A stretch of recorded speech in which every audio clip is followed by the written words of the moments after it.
বিসমিল্লাহির রহমানির রহিম। আসসালামু আলাইকুম ওয়া রাহমাতুল্লাহ। কিছু কথা মাথার ভিতর গিজ গিজ লইছে, না বলতে পারলে আপনাদের সাথে শেয়ার করতে না পারলে ভালো লাগতেছে না, এই জন্য আসলাম একটা ভিডিও করার জন্য। তো আমাদের হাসু আপু মানে হাসিনা, শেখ হাসিনা আপু দেশে থেকে তো বিভিন্নভাবে জ্বালাতন করছেই, এখন আবার ইন্ডিয়ায় বৈশা বৈশা যা শুরু করছে তা শুধু হাসির খোরাক ছাড়া আর কিছু না। যেমন প্রথমে শুরু করছে সংখ্যালঘু দিয়া, আন্দোলন শুরু করছিল, তা কোনো কাজকর্ম করতে পারে নাই। আবার তার কয়েকদিন পরে ওটা যখন হটিয়ে দিছে ছাত্ররা, কয়েকদিন পরে গোপালগঞ্জের তার এলাকার টুঙ্গিপাড়ার লোক দিয়া আন্দোলন শুরু করছিল, মনে করছে এই অন্তর্বর্তী সরকার হটিয়ে দিয়ে হ্যাঁ নিজে আবার সরকার গঠন করব। তো সেটাও পুটকি লাল করে লাইছে আর্মিরা। তারপরে আবার সেটা যখন গেছে গা, আবার শুরু করছে আনসার লীগ। আনসাররা শুরু করছিল যে গুলিও শুরু করছিল, ছাত্রদের গুলিও করা শুরু করছিল। কিন্তু ছাত্ররা যখন বেরিয়ে আইছে তখন আবার তারাও দৌড়িয়ে পালাইছে। তাহলে একে একে একটার পর একটা এই গোপালগঞ্জ লীগ, তারপরে ছাত্র লীগ, তারপরে আনসার লীগ বিভিন্নভাবে যাইতেছে। আবার গতকাল দেখলাম রিক্সা লীগ বেরোইছে শাহবাগে। অটো রিক্সা যেগুলা, তারা বলতেছে পাও রিক্সা চলবে না, আর পাও রিক্সাওয়ালারা বলতেছে অটো রিক্সা চলবে না। তারাও গ্যাঞ্জাম শুরু করে দিছে। মানে হাসু আপা যে একটার পর একটা এই যে আইটেম দিতেছে, আইটেমগুলা ছাত্ররা হটিয়ে দিতেছে, নিজেই টিকতে পারে নাই, সে অন্যগুলার টিকাইবার চেষ্টা করতেছে। আবার শুনতেছি অচিরেই নাকি পল্লী বিদ্যুতের কর্মচারীরা আসবে, হয়তোবা যদি আসে তাহলে এতদিন যাই নাই আমরাও যাব।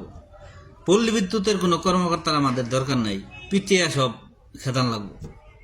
কারণ এদের ভিতরে দুর্নীতি সবচেয়ে বেশি, আর এরাই সবচেয়ে বেশি কষ্ট দেয় বাংলাদেশের মানুষদের। কাজেই আপনাদের সবার প্রতি আমার আবেদন থাকবে, এবং ছাত্রদের প্রতি বিশেষ করে, যে বিদ্যুৎ অফিস থেকে, পল্লী বিদ্যুৎ থেকে যদি কোনো আন্দোলন তৈরি হয় তাহলে যাতে তাদেরকে দমন করা হয় ওইভাবেই, তাদের একটা শিক্ষা দেওয়া দরকার। কারণ তারা সবচেয়ে বেশি ক্ষতি করছে, দেশের প্রচুর টাকা মাইরা দিছে, আর আমাদের অসহ্য গরমে তারা খুব কষ্ট দিছে। তাদেরও কষ্টের দরকার আছে। যদি কোনো সময় পল্লী বিদ্যুৎ অফিস থেকে কোনো আন্দোলন তৈরি হয় তাহলে শক্ত হাতে দমন করতে হবে ইনশাল্লাহ। আর হাসু আপা তো কি বলবো, নিজে পারে নাই, এখন ওই বিদ্যুৎ লীগ, এই আনসার লীগ, এই কৃষক লীগ, এই রিক্সা লীগ, বিভিন্ন লীগ দিয়ে চেষ্টা করতেছে, কিন্তু এখন আর লীগের কোনো বেল নাই। লীগ হয়তো আর উঠে দাঁড়াইব না কোনো দিনই। অন্য নামে যদি আসতে পারেন সেটা পরে দেখা যাবে। তবে ছাত্ররা সারা জীবনের জন্য সজাগ হয়ে গেছে। আপনাদের কিভাবে দমন করতে হয় তারা জাইনে ফেলাইছে, যেহেতু কাজে আর হয়তোবা পারবেন না।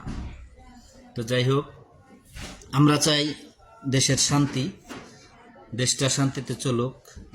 হাসু আপা, আপনি যাওয়ার পরে আমাদের দেশটা আসলেই শান্তিতে চলতেছে, কিন্তু আপনি কিছু কিছু বিশৃঙ্খলা সৃষ্টি করে দেশটারে অশান্তি করার চেষ্টা করতেছেন। এটা ঠিক না, কারণ আপনার বয়স হয়ে গেছে, আপনি আর আসবেন না, রাজনীতিতে আসতেও পারবেন না।